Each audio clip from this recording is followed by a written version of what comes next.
comment from Marie, who said, my current biggest challenge with sewing is trying to get back to structure after having to take over 2 months out to recover from an operation, and how to balance my continuing convalescence with having something resembling a decent output. So, good question.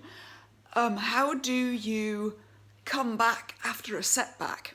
How do you, when you've had a setback like an operation or some sort of health issue, and you've got to take it easy, but at the same time, you've kind of fallen behind and you've got to get back to a decent output, as Marie puts it.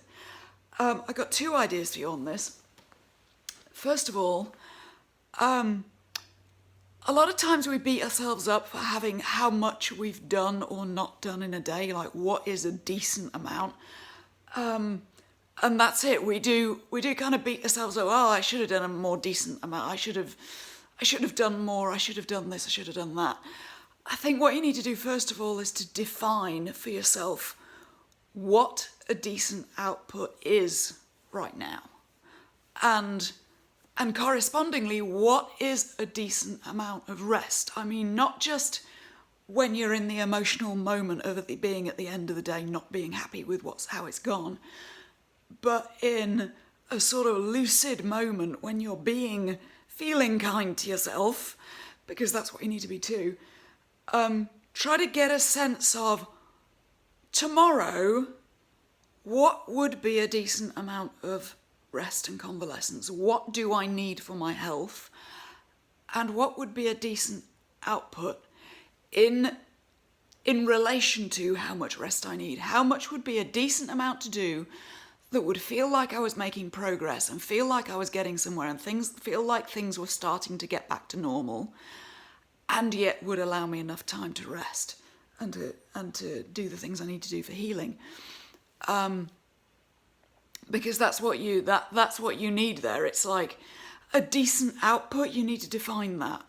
So, and not to expect that it's all going to be perfect right away. When you're recovering from an operation or from a health issue, it isn't just boom, it's over and now we're back to normal and suddenly we're all productive again. It happens gradually.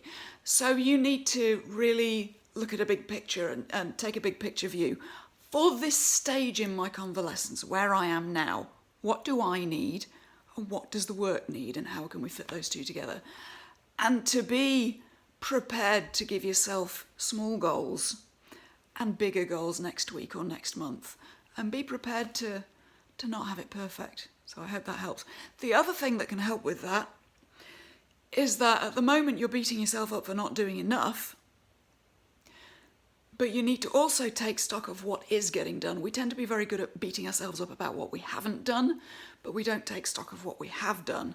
So one little deceptively simple thing that I tell my business students to do is at the end of the day, you have a journal where you write down 3 wins, 3 things you did today that were wins.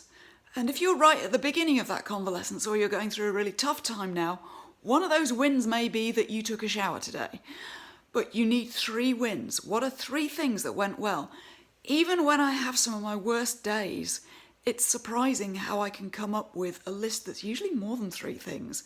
But you just need 3 wins. If you write down 3 wins and bonus 3 things you're grateful for today, that happened today, then you tend to find that you've been more productive than you thought you were.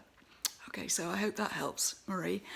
I'm interested to know what your biggest challenge is right now with your sewing. So do let me know in the comments. Do let me know if you have any ideas on this subject too. My name is Kathy Hay. I hope I can serve you and give you some help and support with your sewing. And just go out, get inspired and do some sewing this week.